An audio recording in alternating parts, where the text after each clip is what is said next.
Fala pessoal, boa tarde, bom dia, boa noite, depende de onde você está.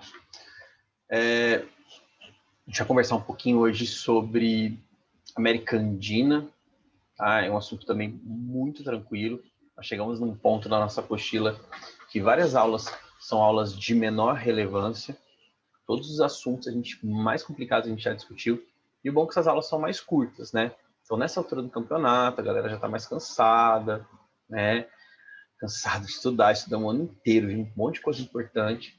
Agora começam a vir as aulas mais tranquilas. Depois vai dar mais uma apertadinha, tá? Mas por hora, vocês estão mais ou menos aí de boa. Bom, então vamos trocar uma ideia, né? Sobre América Latina. Eu falei América Andina, América Latina. O que a gente tem de importante para conversar sobre a América Latina e também sobre a formação do Mercosul, tá? Mercosul é muito importante. Vamos lembrar que a América Latina ela é banhada, né, pela Bacia do Plata, ou seja, a Bacia do Prata. Tudo bem? São 3 rios aí que formam a Bacia do Prata. São eles, os rios Paraguai, o rio Paraná e o rio Uruguai, tá certo? Ah, Anderson, mas o Brasil, né? O Brasil, ele não é um país platino? Não. Mas ele é banhado pela Bacia Platina? Sim. Por exemplo, ó, vamos tentar analisar um pouco melhor isso. Se você pega o rio Paraguai nasce aqui no Mato Grosso, tá? Ele vem, ele corta o Paraguai ao meio, tá? E daí o que acontece? Ele vai desaguar no rio Paraná. Então, o Paraguai deságua no Paraná, tá? Que vai ser essa região aqui conhecida como Estuário do Prata. Já nessa região que separa, basicamente, o Rio Grande do Sul de Santa Catarina, nós temos 2 rios pequenos, que são o Canoas e o Pelotas. Na verdade, não são tão pequenos assim, mas eles originam um rio maior, que é o rio Uruguai, tá? E esse rio também vai desaguar aqui juntamente na região do Estuário do Prata, beleza? Uma região deltaica, inclusive. Acho que a foz do Uruguai é deltaica. Tudo bem? Então, nós temos essa região como sendo a Bacia do Prata, uma região muito importante do ponto de vista da navegação, da geração de energia elétrica também. Bom, e os 3 países que nós temos aí são 3 países que são grandes parceiros econômicos do Brasil, né? O Paraguai tem uma história muito importante com o Brasil, tanto que ele tem uma usina, que é a usina binacional de Itaipu, que foi construída juntamente com o Brasil na década de 70, né? Para que, inclusive, ele vende essa energia. A energia de Itaipu, a porcentagem que corresponde ao Paraguai, que é 50%, ela é vendida quase que completamente para o Brasil. Tudo bem? Por quê? Até porque o Paraguai não faz o uso dessa energia. E o Brasil precisa muito dessa energia. Depois nós temos aqui perto os Los Hermanos, né? A região que pega inclusive Buenos Aires. A economia da Argentina, ela gira praticamente nessa região aqui, tá? É a região mais urbanizada. Fora de Buenos Aires, você vai ter uma economia um pouco mais agrícola, voltada para a vinicultura, né? Voltada para a pecuária extensiva também, exploração de petróleo, de gás natural e tudo mais. Agora, o Uruguai é um país aí que tem um ranking de IDH bem melhor do que do Brasil, né? Tanto o Uruguai quanto a Argentina. Eles têm IDHs bem superiores ao Brasil, no caso. E, no caso, o Uruguai, ele vive bastante da pecuária extensiva, né? Tanto que ele vai estar ligado aí à produção de carne, vai estar ligada à questão do couro, bastante, beleza? Mas não é um país assim, boom, de industrializado, não. Beleza? Bom, então quando você olha a Argentina aí dentro desse mapa, você pode perceber, né, um pouquinho do desenvolvimento da agricultura no país. Então tem algumas informações aqui para a gente, né? Um país de mais ou menos 2,7 milhões de quilômetros quadrados, uma população de 44 milhões de habitantes. Galera, a população de 44 milhões de habitantes é a população do estado de São Paulo, só para você ter uma ideia. E as principais cidades são Buenos Aires, Córdoba, Rosário e La Plata.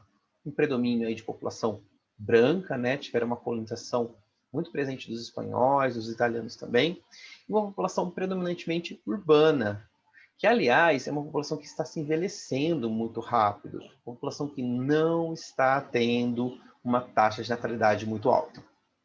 Beleza? Do ponto de vista agrícola, você pode perceber aqui, ó, detalhe para pecuária extensiva, né? Tem bastante pecuária, né, na Argentina. Eles são grandes produtores aí de carne, são conhecidos, inclusive, por serem produtores de carne. Tem a pecuária intensiva e a semi-intensiva, tá? Tem aqui agriculturas mais tradicionais nessa região toda e agriculturas mais modernizadas. O que a Argentina produz? A Argentina produz muito trigo.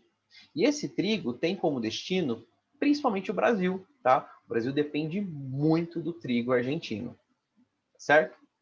E aí nós temos algumas regiões que a gente chama de regiões geoeconômicas. Olha, a princípio, beleza? Nós temos aqui, ó, região conhecida como Mesopotâmia, temos a região do Chaco, do Piemonte Andino e da Patagônia, né? A famosa região mais fria, beleza? Agora, o que me interessa é a região que está aqui. É aqui que vai estar a industrialização. A Argentina é um país emergente, tá? Então, ela se destaca também no cenário mundial.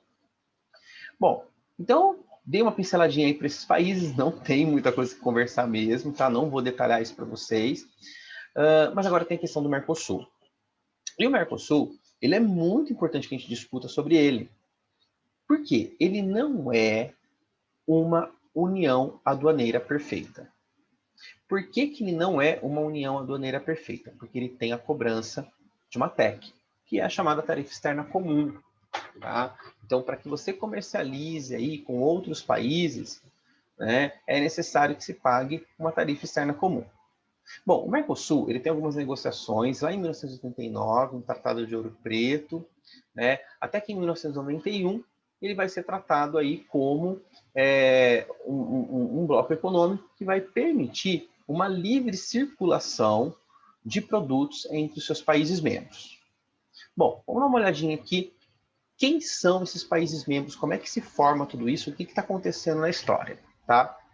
Nós temos Argentina, Brasil, Paraguai e Uruguai.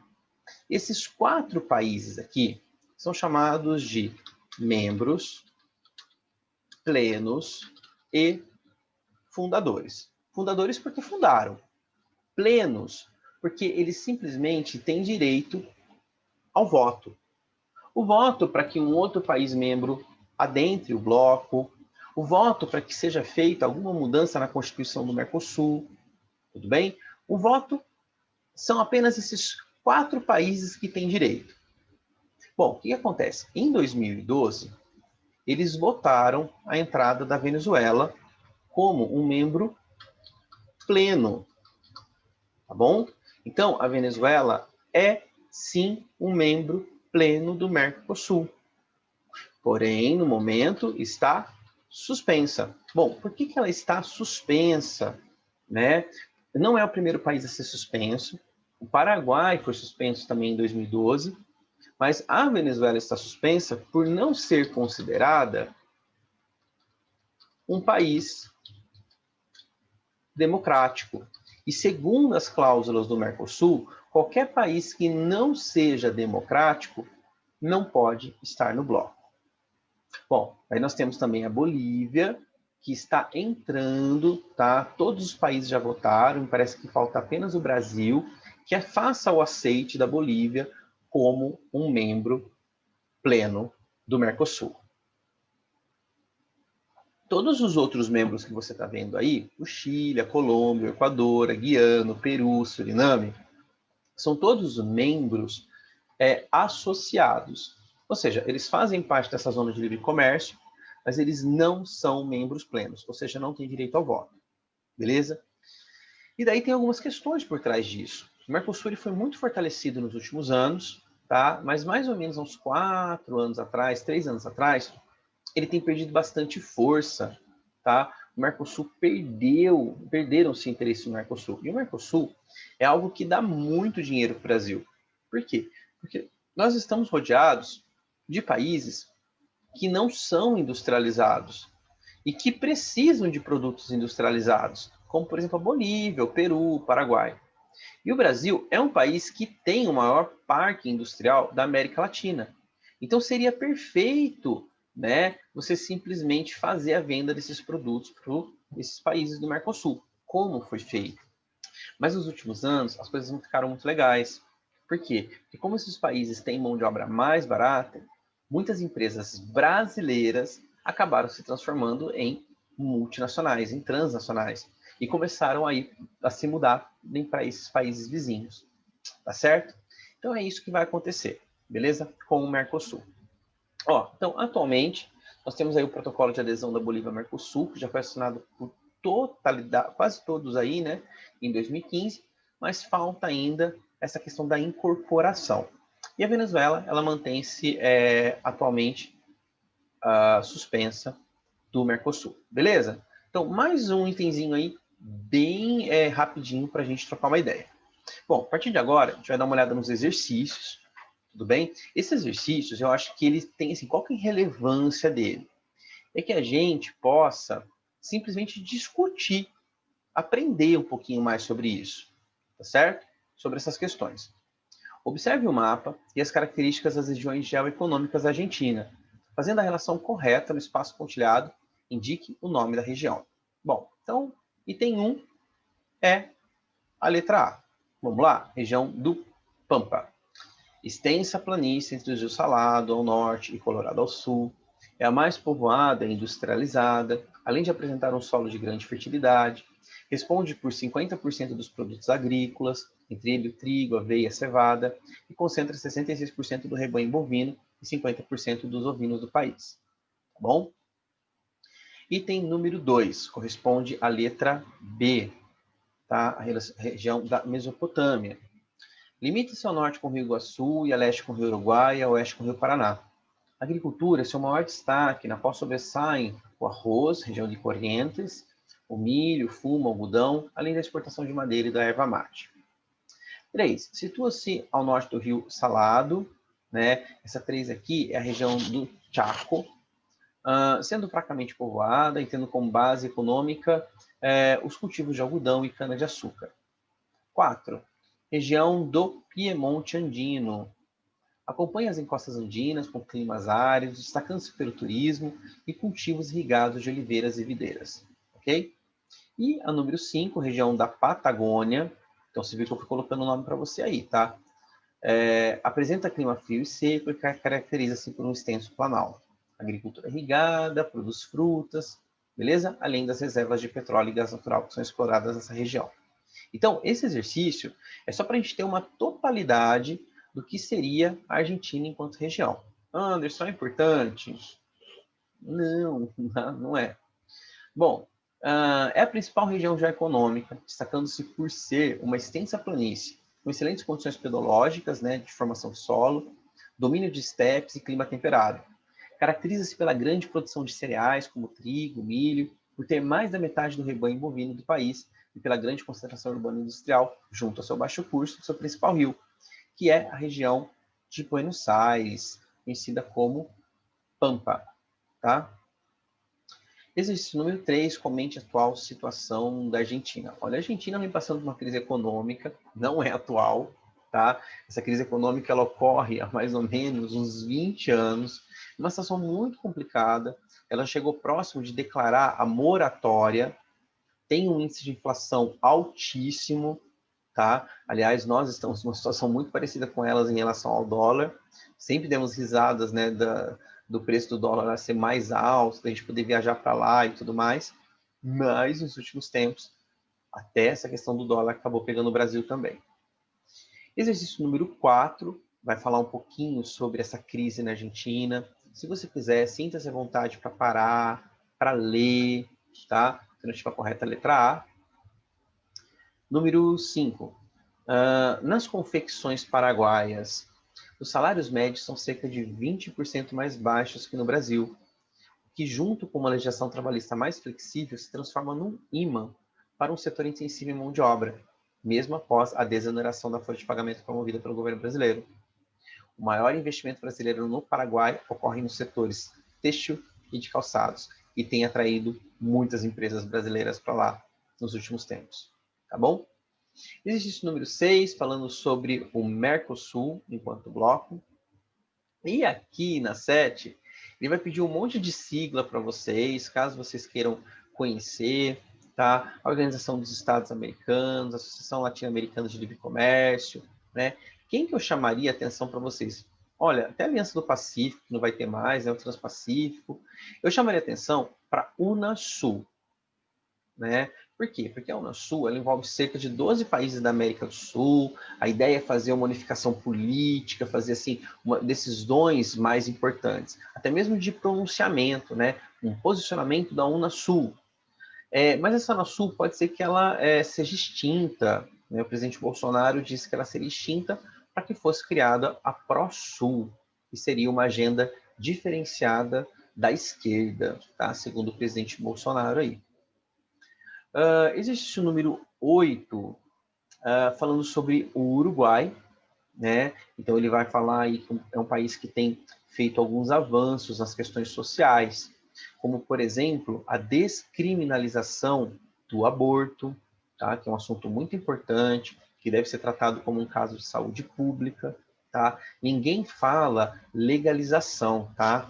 A palavra correta não é legalizar, nós não temos que legalizar o aborto, nós temos que descriminalizar o aborto. Por quê? Porque o aborto simplesmente já acontece. Aqui a questão dos direitos, né, que são dados a todos os cidadãos. O Uruguai ele consegue aprovar com bastante antecedência o casamento homoafetivo, tá? E depois a questão da descriminalização, né, da produção e da comercialização da maconha com um uso recreativo, tudo bem? Então aí é uma medida que não dá para a gente discutir agora, mas assim, fica aí, é interessante que vocês conversem com seus colegas, com suas famílias, né, para saber qual é o posicionamento deles também sobre isso. Número 8. México, Colômbia, Peru e Chile decidiram seguir um caminho mais curto para a integração regional. Os 4 países, em meados de 2012, criaram a Aliança do Pacífico e eliminaram em 2013 as tarifas aduaneiras de 90% do total de produtos comercializados entre suas fronteiras.